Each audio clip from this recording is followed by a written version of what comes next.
دوستو کیا آپ جانتے ہیں کہ یہودی لوگ اتنے امیر کیوں ہو جاتے ہیں؟ تو کسی مسلمان نے ایک یہودی سے پوچھا کہ ساری دنیا میں جتنی بڑی کمپنیز ہیں وہ یہودیوں کی ہیں، حالانکہ تمہاری تعداد سب سے کم ہے، پھر بھی تم لوگ سب سے آگے ہو، یعنی تمہاری تعداد پوری دنیا میں 9.2 ملین ہے اور مسلمان 1 ارب 40 کروڑ ہے۔ تو آپ اتنے زیادہ طاقتور کیسے ہو گئے؟ تمہاری قوم میں کوئی انسان بھیک نہیں مانگتا۔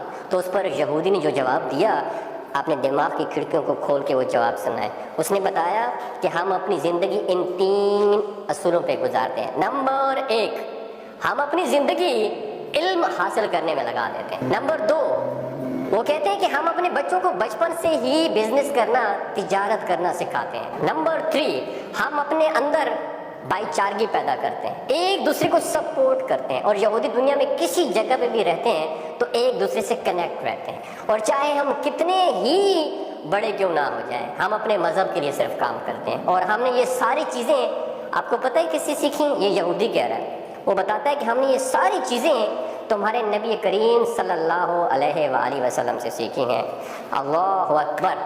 دوستو، یہ باتیں آپ کے ساتھ شیئر کرنے کا بنیادی مقصد یہ ہے کہ دوسرے لوگ ہمارے نبی کریم صلی اللہ علیہ وآلہ وسلم کو فالو کر کے کامیابی حاصل کر رہے ہیں، اور ہم مسلمان ہیں جو کہ دنیا والوں کو فالو کرنے میں لگے ہوئے ہیں۔ تو کامیابی چاہتے ہو تو اپنے نبی کو فالو کرو، دنیا میں بھی کامیاب رہو گے اور آخرت میں بھی کامیاب رہو۔ تو کہنے کا مقصد یہ ہے کہ ہمارے نبی صلی اللہ علیہ وسلم نے فرمایا تھا کہ تفرقوں میں نہ پڑو اور رسی کو مضبوطی سے پکڑو۔ آج ہم تقسیم ہو چکے ہیں، ہم سنی ہیں، ہم شیعہ ہیں، ہم بریلوی ہیں، ہم دیوبندی ہیں۔ اس تقسیم نے ہمیں توڑ کے رکھ دیا، ہمیں قوم نہیں بننے دیا، ہمیں امت نہیں بننے دیا۔ وجہ کیا ہے کہ ہمارے ریموٹ کنٹرول کہیں اور سے آپریٹ ہوتے ہیں۔ ان کا بیسک بنیادی مقصد یہی ہے، ڈیوائڈ اینڈ رول۔ ان کو تقسیم کر دو اور ان پر حکومت کرو۔ دوستو، بات کرنے کا مقصد یہ ہے کہ ان کی 3 فالو جو ہے نا، وہ ہماری اسلامی تعلیمات سے انہوں نے لی ہے۔ یہ بھائی چارگی کو اپناتے ہیں، ہمارے اندر بھائی چارگی بالکل بھی نہیں ہے، ہم بالکل بھی ایک دوسرے کو دیکھ ہی نہیں سکتے۔ ان کا دوسرا جو قانون تھا وہ یہ تھا کہ اپنے بچوں کو بزنس کرنا سکھاتے ہیں۔ ہم لوگ کیا کرتے ہیں؟ ہم اپنے بچوں کو نوکر بننا سکھاتے ہیں۔ اور تیسری بات، یہ ساری زندگی علم سیکھتے رہتے ہیں۔ میرا آپ سے سوال ہے، آپ نے سیلف ڈیولپمنٹ کے اوپر کون سی لاسٹ ٹائم آپ نے کتاب پڑھی؟